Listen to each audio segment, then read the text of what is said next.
Imagine raising your children with every ounce of love you have. Imagine sacrificing your dreams, your health, your happiness, just so they could succeed. And then, when the day comes to celebrate your youngest son's birthday, you're told not to show up because you're too poor and might embarrass them. But what they didn't know was that the mother they abandoned was no longer weak, no longer poor. She had become one of the most powerful women in the city. And on that birthday night, she would teach them a lesson they would never forget. Her name was Margaret Carter, though most people just called her Maggie. Maggie grew up in a small town outside Dallas, Texas. She married young, and life didn't exactly go the way she planned. Her husband, Robert, left when their children were barely old enough to tie their shoes. From that day forward, Maggie worked day and night just to put food on the table. She worked as a waitress in the mornings, cleaned offices at night, and on weekends, she baked pies for neighbors to sell at the farmer's market. It wasn't easy, but every dollar she earned went into raising her children. Her kids, Nathan, Emily, and little Jacob, were her whole world. She skipped meals so they could eat. She walked miles in the Texas heat because she couldn't afford gas, just so they could get to school on time.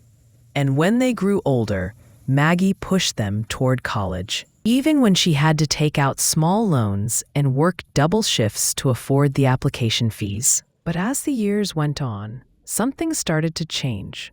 At first, it was subtle. Nathan, her eldest, stopped calling as often. Emily, her daughter, became embarrassed by Maggie's old clothes whenever she visited her campus. And Jacob, the youngest, her sweet boy, began to pick up on the attitude of his older siblings. Maggie brushed it off at first. "They're just busy," she told herself. "They'll understand one day." But deep down, she knew something was slipping away.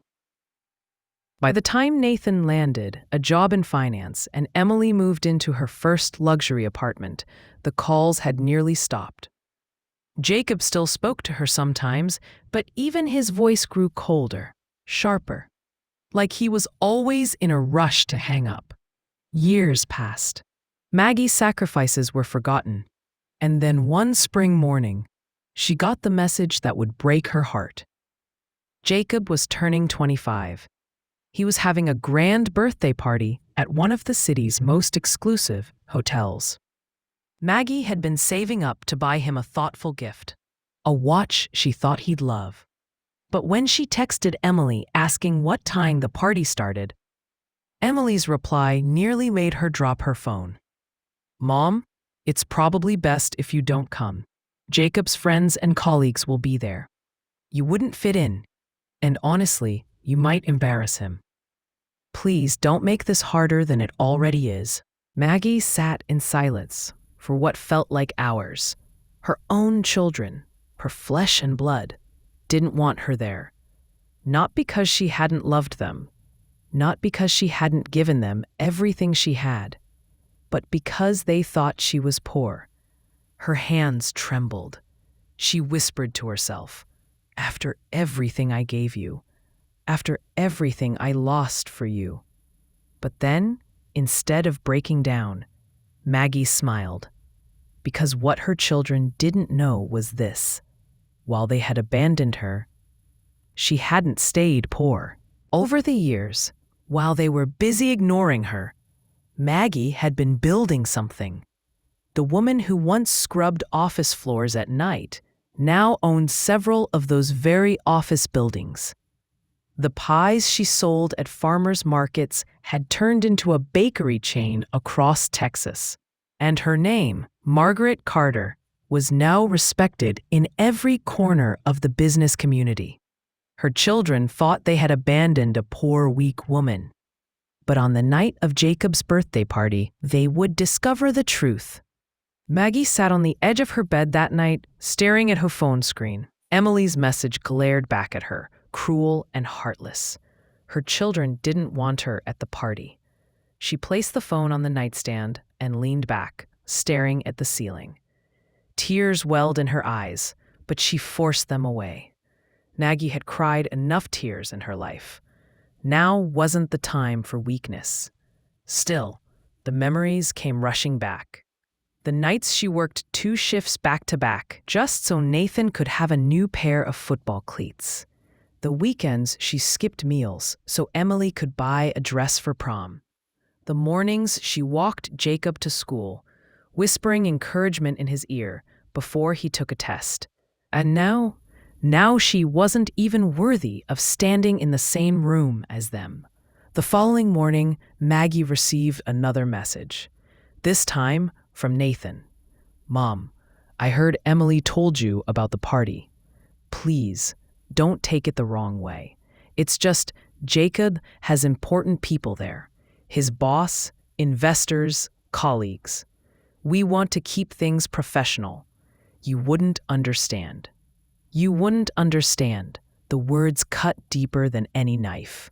She whispered to herself, "Professional? What do you think I've been doing all these years? Sitting at home knitting? You don't even know me anymore." Later that day, Maggie decided to test the waters. She called Jacob directly. The phone rang twice before he answered. "Hey, Mom," Jacob said, his voice strained. "Jacob, sweetheart," Maggie began softly. "I heard about your party. I was hoping I could come by, even for just a little while. I'd love to celebrate with you." "Mom," he said at last, "I really don't think that's a good idea. My friends, they wouldn't get it. You wouldn't really fit in." Her heart sank. "Fit in? Jacob, I'm your mother." "I know, Mom, I know," he replied quickly, almost impatient. "But it's complicated. Please, don't make this harder. Just stay home this time. We'll do something small later, just you and me, okay?" And before Maggie could respond, the line went dead. That night, Maggie sat in her kitchen with a single slice of cake she had baked for herself. A birthday cake for a son who didn't want her there. She lit a candle, whispered, "Happy birthday, Jacob," and blew it out alone. But instead of breaking, her heart turned cold. Something inside her shifted. "This is how they see me," she muttered, staring at the flickering smoke of the candle. "They see me as poor, as weak, as an embarrassment. Fine." Her lips curved into a smile. "Then it's time they see who I've really become." Over the next few days, Maggie made calls. She called her personal assistant. Yes, she had one. A sharp young woman named Laura who managed her calendar and meetings. She called her drivers, her event planner, her staff. Most importantly, she called the manager of the very hotel where Jacob was holding his party. Because while Jacob thought his party was exclusive, he had no idea who really owned that hotel. You see, over the years, Maggie's small pie business had grown beyond her wildest dreams. Investors saw potential, and soon she had chains across the state. With her profits, she reinvested in real estate, hotels, and commercial properties. Slowly but surely, Maggie Carter became one of the most respected entrepreneurs in Dallas. Her name might not have been plastered on billboards, but in business circles, she was a force to be reckoned with. And now, her children would find out exactly what that meant. The night of the party arrived. Jacob's birthday celebration was the talk of the city's young elites. The hotel ballroom glittered with chandeliers, and waiters carried trays of champagne. Guests arrived in sleek suits and elegant gowns, laughing and mingling under the soft glow of the lights. Nathan stood near the bar, sipping an expensive drink, while Emily chatted with a group of young professionals. Jacob, dressed in a tailored suit, basked in the attention of his friends and colleagues. Not once did any of them think their mother would show up. After all, they'd told her not to. But just as the party reached its peak, the doors at the far end of the ballroom swung open, and in walked a woman in a black evening gown, her hair elegantly styled, her presence commanding the room. The crowd hushed, heads turned, conversations stopped. Because this wasn't just any woman. This was Maggie Carter, the businesswoman, a hotel owner, the woman whose reputation preceded. And in that moment, her children didn't recognize her. Emily leaned toward Nathan and whispered, "Who is that?" Nathan shrugged, his eyes wide. Jacob froze, his glass halfway to his lips. Maggie's heels clicked against the marble floor as she walked with slow, deliberate steps. Her eyes scanned the room before landing on her children. The ballroom was alive with murmurs. Guests nudged one another, trying to place the mysterious woman who had just walked in. Some recognized her immediately. Business owners, investors, hotel staff. A few even straightened their posture, as if they were in the presence of someone important. "Isn't that Margaret Carter?" whispered one man near the bar. "The hotel magnate? The one with the bakery empire?" Another replied, eyes widening. "What's she doing here?" Emily overheard fragments of these whispers, but she didn't connect the dots.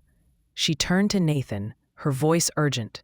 "She looks familiar, but why would someone like her be at Jacob's party?" Jacob felt heat rising in his cheeks. His colleagues were staring, clearly impressed. He forced a smile, pretending he wasn't shaken. "Probably some guest of the hotel," he muttered, though his tone betrayed uncertainty. Meanwhile, Maggie took her time. She greeted a waiter by name, accepted a glass of champagne, and even exchanged polite words with a couple of city officials who had rushed over to shake her hand. Her children watched, frozen, as the so-called stranger became the center of attention. And with every handshake, every whisper of "That's Mrs. Carter," the knot in their stomachs grew tighter. Nathan's hand clenched around his glass. Emily bit her lip, unease spreading across her face. And Jacob, the birthday boy, felt his carefully constructed world start to tremble. And then, at last, Maggie's eyes locked on them. She walked forward, heels clicking against the floor, until the crowd parted. A silence settled. Guests sensed something personal was about to unfold. Maggie stopped just a few feet away. She studied her children, one by one, her expression unreadable. Then, with a slow, deliberate smile, she said softly enough for the crowd to hear, "Hello, children." Meanwhile, Maggie took her time. She greeted a waiter by name, accepted a glass of champagne, and even exchanged polite words with a couple of city officials who had rushed over to shake her hand. Her children watched, frozen, as the so-called stranger became the center of attention. And with every handshake, every whisper of "That's Mrs. Carter," the knot in their stomachs grew tighter. Nathan's hand clenched around his glass. Emily bit her lip, unease spreading across her face. And Jacob, the birthday boy, felt his carefully constructed world start to tremble. And then at last, Maggie's eyes locked on them. She walked forward, heels clicking against the floor, until the crowd parted. A silence settled. Guests sensed something personal was about to unfold. Maggie stopped just a few feet away. She studied her children, one by one, her expression unreadable. Then with a slow, deliberate smile, she said softly enough for the crowd to hear, "Hello, children." The silence after Maggie's words was deafening. "Hello, children." Jacob's face drained of color. Emily's eyes darted nervously around the room. Nathan shifted uncomfortably, his jaw tightening. A few nearby guests exchanged surprised glances. "Children?" they whispered. "Those three are her kids?" Jacob cleared his throat, trying to recover. I'm sorry, ma'am. I think you've mistaken us for someone else." But Maggie lifted a hand, silencing him with nothing more than her calm authority. "No mistake," she said softly. "I know exactly who you are." Her eyes moved from Nathan to Emily and finally to Jacob. "And I know exactly who I am. The crowd leaned in closer. Nathan was the first to break. "Mom?" His voice cracked, half in disbelief, half in shame. Emily's lips trembled. And Jacob couldn't look her in the eye. Maggie tilted her head, her expression serene. "Ah, so you do remember me. That's a relief. For a moment, I wondered if you'd already erased me from your lives completely." The words stung. Jacob opened his mouth, but no sound came out. Whispers rippled across the ballroom. "That's his mother? She raised them alone, didn't she? I've heard about her story. Worked 3 jobs, built her own empire. She owns this hotel." The whispers grew louder, and Jacob's friends and colleagues turned toward him with questioning eyes. Emily took a step closer, her voice trembling. "Mom, what are you doing here?" Maggie gave a small, sad laugh. "What am I doing here? That's an interesting question, Emily. Tell me, why wasn't I supposed to be here?" The siblings exchanged panicked glances. No one wanted to say it out loud, so Maggie said it for them. "Because you thought I was poor. Because you thought I'd embarrass you. Isn't that right?" Gasps fluttered through the crowd. Jacob's face turned scarlet. "Mom, please don't." But she cut him off again, her voice steady, calm, but carrying the weight of every sacrifice she'd ever made. "I worked day and night to feed you. I scrubbed floors so you could sit in classrooms. I baked pies until my hands blistered so you could wear the latest clothes. I sacrificed everything for you. And when you grew up, you decided I wasn't good enough to stand beside you." She paused, letting the words settle, the shame sink in. Emily's eyes filled with tears. Nathan lowered his head, unable to meet her gaze. But Jacob, proud Jacob, still tried to maintain composure in front of his colleagues. "Mom, you don't understand. It's not like that. We just—" Maggie raised an eyebrow. "Not like that? Then tell me, Jacob, what is it like? Tell me why your own mother was told to stay away from her son's birthday party." Jacob's mouth opened, but nothing came out. His voice failed him.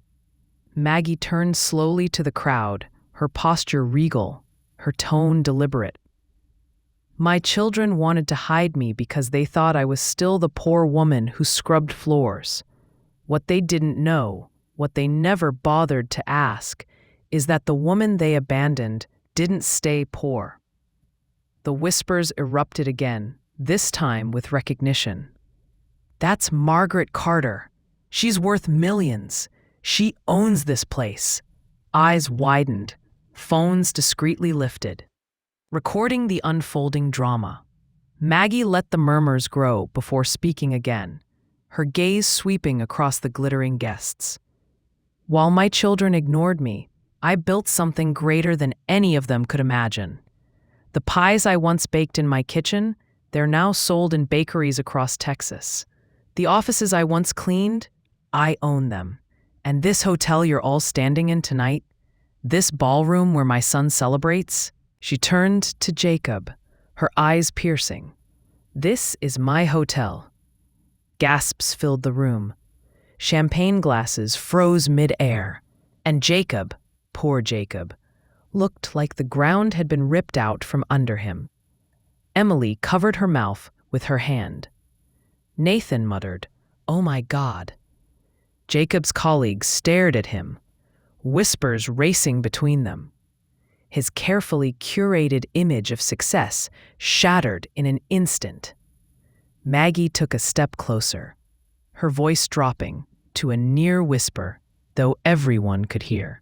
"You thought I wasn't worthy of standing beside you. But tonight, Jacob, it is you who isn't worthy of standing beside me." Her words sliced through the air, sharper than any knife. She let the silence stretch, let the shame soak deep into their bones. Then, with poise, she handed her champagne glass to a passing waiter, turned, and began to walk toward the doors. But just before leaving, she paused, her back still to them. Her voice echoed through the hushed ballroom. A mother's love is unconditional, but a mother's respect, that is something you've lost forever.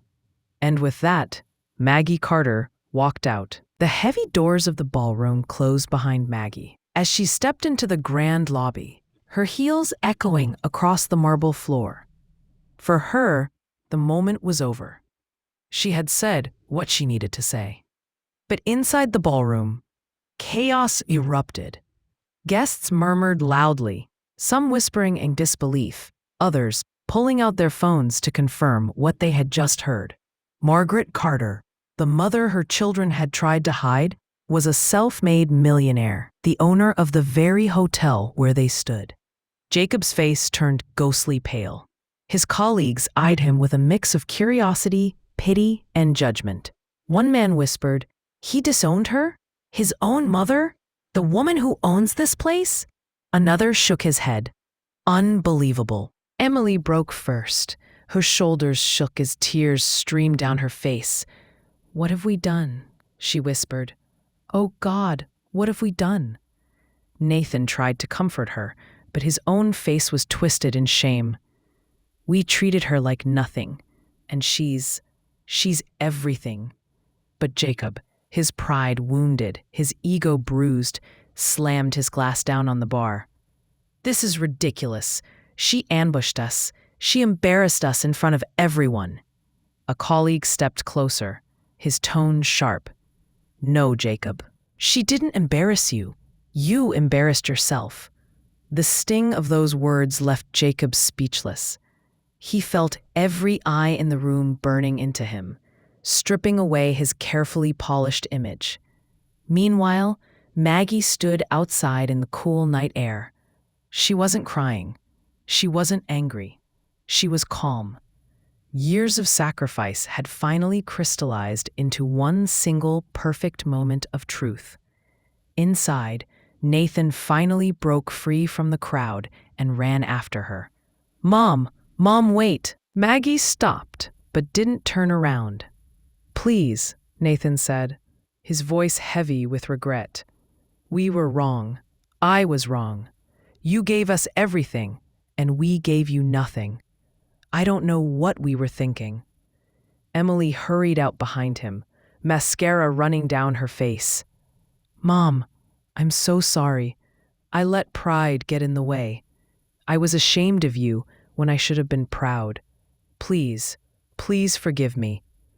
Maggie finally turned to face them. Her eyes were soft, but her face held no smile. "You abandoned me when I needed you most. You erased me from your lives because you thought I was beneath you.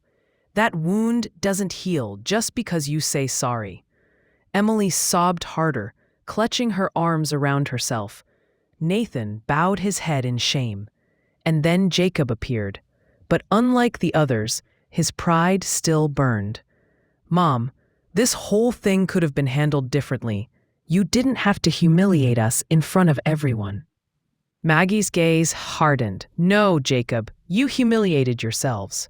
The moment you decided your mother was too poor to stand beside you, that was the day you lost me."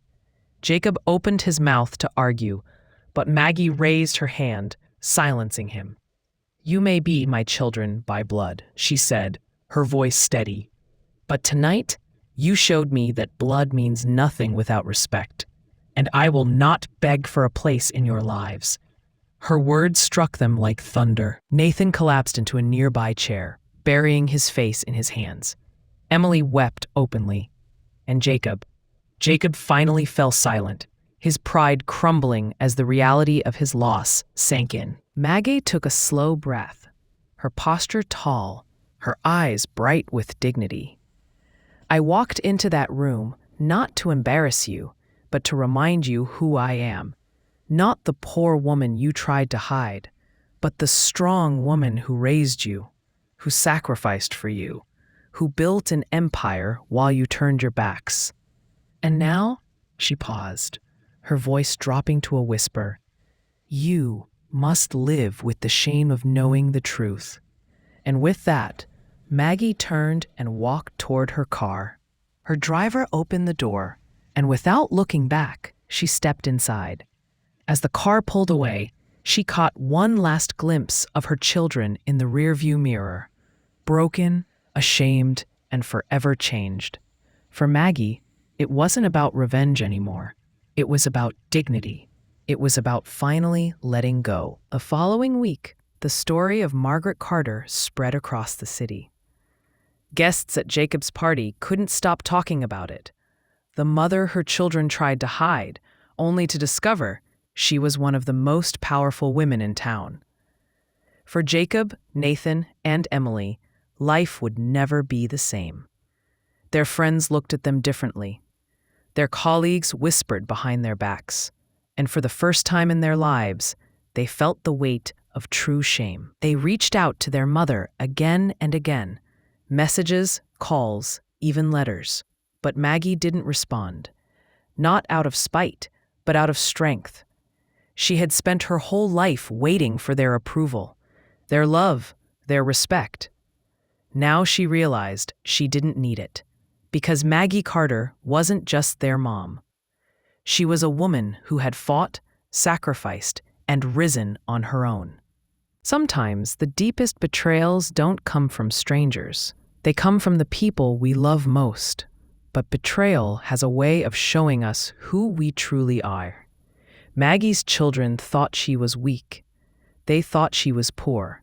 But in the end, she proved that her worth was far greater than their shallow judgment. So remember this. Respect the ones who sacrifice for you. Because one day, when you turn your back on them, you might discover they never needed you in the first place.